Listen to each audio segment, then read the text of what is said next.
Why debt is slavery. I'm watching my man from Minority Mindset. I'm not sure how to pronounce his name. An Indian guy, and I like him a lot. Actually, he's a good guy. His audience is certainly a little bit different than mine, but I'm a big fan of his. And just like his YouTube channel, Minority Mindset. Anyway, he's talking. I could not agree with this more. But it made me have an epiphany, so to speak. He's talking about you work 47 years from 21 till 67. You busting your butt, slaving away, trying to climb the corporate ladder, blah, blah, blah, in order to have 11 years in retirement.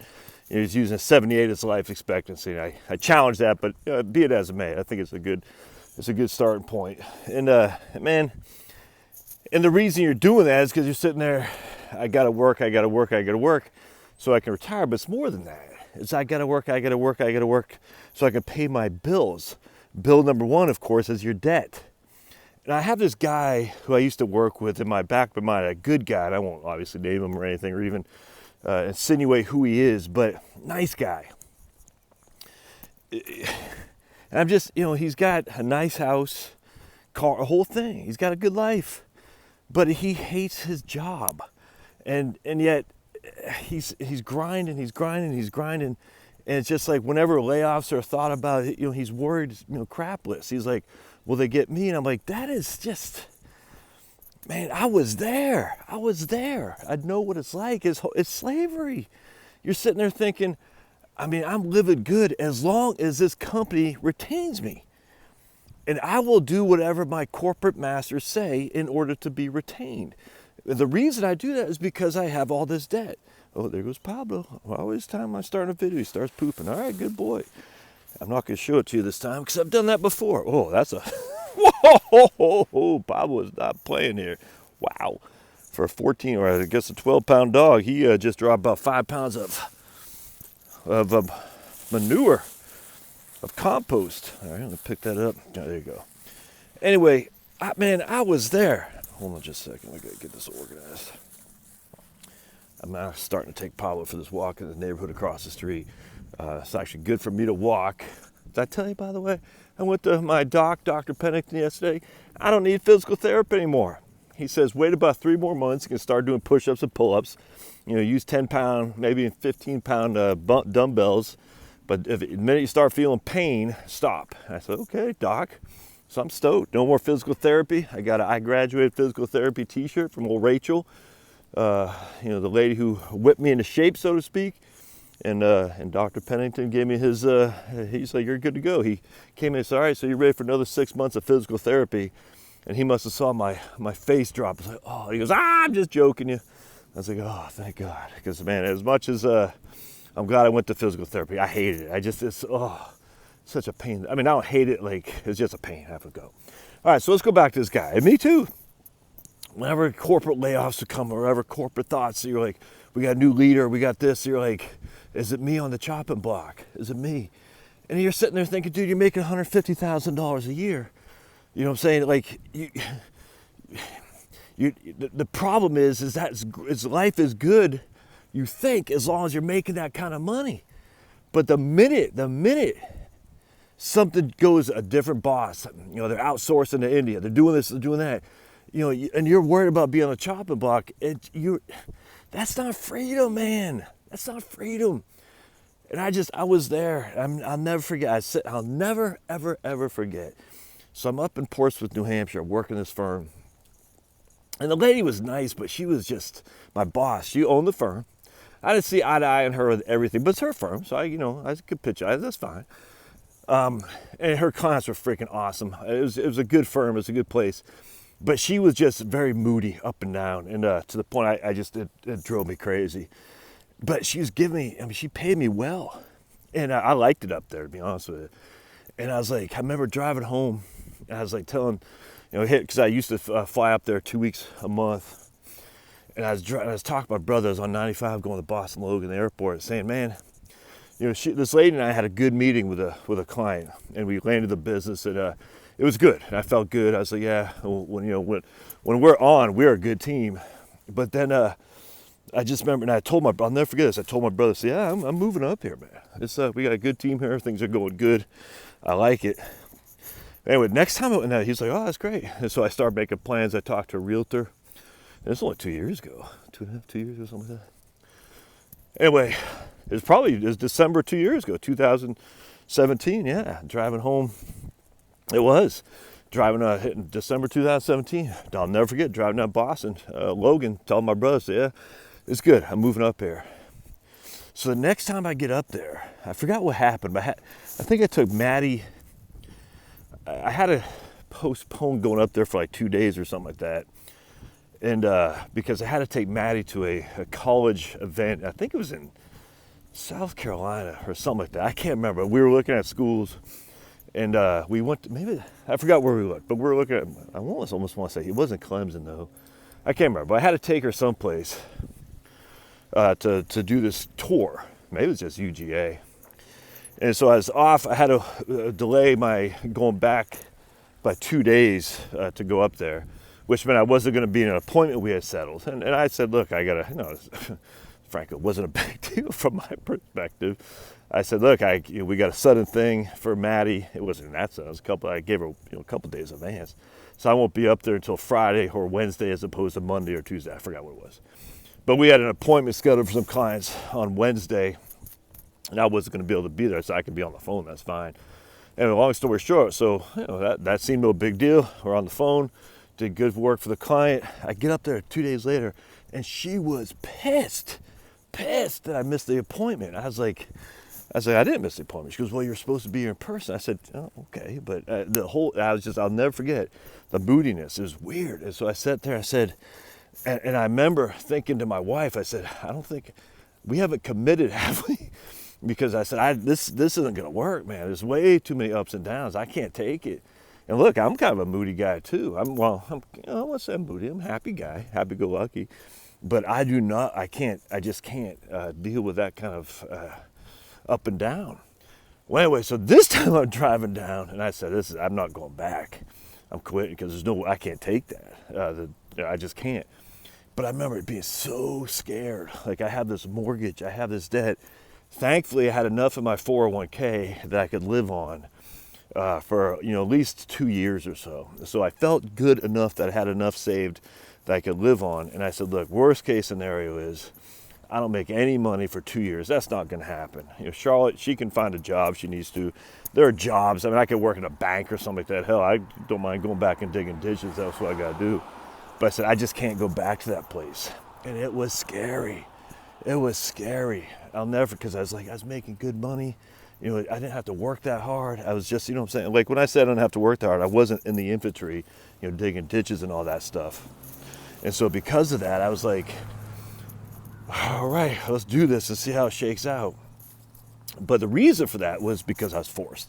She forced my hand. And I'm telling you, I'm grateful to her for that all the time, for forcing my hand. Because if, like I said, the month before that, December, I was ready to rock and roll and go up there. And then, it was, I could not go back after that. And so anyway, the point is, if you're going back to my friend, he's making good money, probably 150. He doesn't work that hard, not a whole lot of requirements. You just got to show up and do what corporate, Titans tell him to do. Corporate Titan leadership changes every now and again. So he just, he just nods his head. When they say jump, he says how high and stuff like that. But always scared about being laid off. And the reason, again, is because you got debt. It's not bills, yes, but bills is, if you just have bills, i.e. utilities, electricity, food and whatnot, you can make do with a menial job if you just got bills. Most people, all things being equal, most people. The biggest bill is a mortgage, the car loans, the student loans, the debt. You can't just up and leave if you have these things. I mean, you could. I don't want to say you can't, but a lot of people have it ingrained in their head. I can't. I have to pay these bills, these debts, and they're incorporating or mixing. Come on, Buff. Debt and bills, but it's not the same. Come on, let's go this way. Come on, Bubs. Come on. Debt and bills are not the same. Bills are, yes. I mean, you got to pay your bills and you got to pay your debt. But one is a debt because you borrowed in order to consume earlier, and now you got to pay it back. The other is you're spending for your current consumption, you're to maintain yourself. But the other was you already borrowed. You already took it out. Where are you going, Bubs? No, we're going this way. You've already consumed that. Be it a car, be it a house, be it a vacation, be it college, whatever it is. And now you got to pay it back. And now the only way you can pay it back is by keeping in your crappy old job. You can't leave. I had this other friend of mine who actually, he did well, but I'll never forget, he wanted to get out of USAA because he felt like he wasn't being challenged. And I'll never forget, I said, man, you should apply. And we're talking about jobs. He goes, look, no, he hired a headhunter. And the headhunter says, no one's going to pay the kind of money you have for your skill set right now because USA pays so well to essentially keep you there and keep you obedient. And look, that's the way corporate America is. They pay you probably a little bit more than your actual worth in order to keep you compliant, if that makes sense. And this guy's a good guy. And he's one of my best friends. And I'll never forget, he's like, man, he was disappointed. He's like, I just talked to a headhunter. No one's going to hire me at my current salary simply because we're getting paid too much at USAA. I said, well, you're going to have to go upstream. You're going to have to go to a management or a leadership role at a firm. And long story short, he was looking at this one firm. He goes, dude, they're not even going to give me the time of day. I said, well, try. And he went to West Point. He hadn't had a leadership role in corporate America for I don't think ever. I mean, he's probably 35 years old at this point. So he's nervous. I said, dude, you went to West Point. You commanded, but I don't think, was it company commander? I can't remember, but you commanded a unit of soldiers in combat. What do you think is more viable as a leadership role? Is just some freaking corporate fool who's just leading people according to what his bosses say, or a company or maybe a platoon leader in combat? Don't undersell yourself. He goes, yeah, you think? I said, dude, the minute they ask you about your leadership role, if they cast a doubt on your ability to lead people, you just look at I went to West Point. I got a Bronze Star, and I led people in combat. No one's going to say, oh, no, you don't have enough leadership skills. Then they might say you don't have enough corporate leadership skills, but that can be developed, man. They could train you what you need. You have the wherewithal from your day-to-day as a financial advisor of maintaining and dealing with clients. You have leadership skills in the arena of combat and West Point training. All you got to do is connect the two. I said, just go and try it. Long story short, he did, and he's done very, very well for himself because they took a chance on him. As rightly they should have. It'd be insane to say, oh, you don't have a mid-level management at a corporate arena, we can't hire you? That's nuts.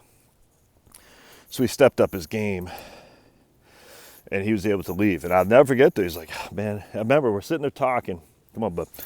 And he's like, I guess I'm just going to have to stay here because this is the best money I can make for the job I do as a financial planner. Again, he got a mortgage, he's got kids, you see what I'm saying? He's got debt. And now he took a chance. Now he was getting paid, but it's still a chance because the pay was contingent on his performing after 1 year. So it's a chance. But again, going back to my first guy I was telling you about, every couple months, corporate restructuring, corporate this, corporate that. This guy's making good bank. What happens? The rug gets pulled out from under him. I'm going to do a video. I was talking to a guy, he emailed me the other day, how he was suddenly laid off after, I think he said 38 years or something like that, maybe 28 years. He was well positioned, but he said, what if I was 49 and had 4 kids? That's what he said, emailing, and basically me. He goes, and you suddenly got laid off. What do you do?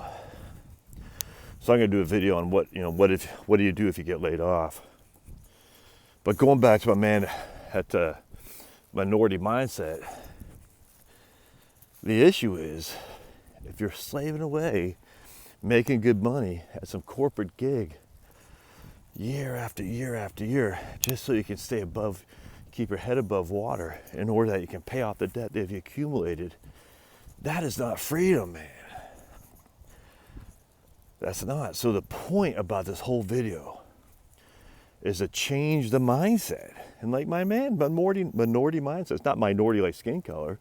It's to think that the majority does X, Y, Z, big mortgage, big student loan, big car loan, and thus they're slaves. Be a minority. Don't have to take any debt. Maybe go to night school. Maybe drive that 2008 VW Jetta. Maybe stay at your mom's house until you're 28 years old. You got a business built up where you can move out at that point. I just think it's the critical thing, and this is where our society is. Everybody thinks it's acceptable to take on mass amounts of debt. Look, I'm living proof of that because I still got mass amount of debt in my house. Everyone thinks it's acceptable to live, to consume today and pay it back later in the course of monthly increments while your corporate boss is telling you, hey, do this, do this, do this. You're not free. Like my man was saying, you're going to slave away for 48 weeks out of the year so you can have a couple weeks off to enjoy, and then the weekends. Look, man, I was there. I mean, hell, I could be there again. But if I'm ever there again, I'll tell you, whatever happens, first thing I'm doing is getting out of my house. Thankfully, I got enough equity in that sucker that if I were to sell it, I could buy something else, cash money. You know what I'm saying? I'll never go down that road again, ever. Where I'm enslaved to a corporate boss that, the lady up in New Hampshire is fine. She was a nice lady, just moody, and I can't take that moody. I've had men, just idiots, the Peter Principle. You get promoted to your highest level of incompetence. And I just remember this one guy, he was one of my last bosses before I said, I'm out of here at USAA. He was my boss's boss. So let's just put it this way. He was, when things were good, he was all smiles, all slap on the back, but he'd stab you in the back the minute things went awry. And he did. And I got no respect for that. And the reason he did is because he, like many mid-level managers, are living beyond their means. And the idea of losing their job when they're making $200,000 and $300,000 a year scares them to no end. They will do whatever. Don't blame me, I was just following orders. They will do whatever it takes to retain that job. If that means they got to sacrifice 10 of their people for them, they'll do it. And I tell you, man, if you're in a corporate gig right now and you think, oh yeah, your boss got your back, A, maybe, but B, it won't even matter because it's your boss's boss. He's the guy that's going to lay you out if things get dicey, because he's the guy that can't find a job to replace his income. There's only so many mid-level management jobs that pay well. And so if your boss's boss ends up on the floor, the cutting room floor, he's gonna have a hard time retaining that position. He'll have a hard time finding another gig. And because of that, he knows it. And so he is 100% chained to that current job, that current company. And he'll do whatever he has to retain his level of luxury. And that means to leave you hanging for sure. Which sucks, but you brought it on yourself. And I'm telling this to myself, not even to you, I'm telling it to myself. By the amount of debt I accumulated, I brought it on myself. Because I said, as long as I get paid, I can pay this debt, I can pay this debt. I keep putting in money in, keep putting money in. At some point, I'll be able to have acquired enough FU money to say, I am out of here. And until then, though, I'm a corporate slave. End slavery, brother and sister. Get out of it. The best way to do it is don't take on the debt to begin with. Sacrifice a little on the front end. Like I said, live with your folks.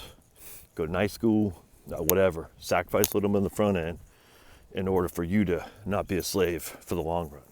47 years of slavery for 11 years of quote-unquote freedom. That's even if you make it. Nah, dude. Risk reward, financial planning, that's not worth it. Don't do that. All right, we'll see you.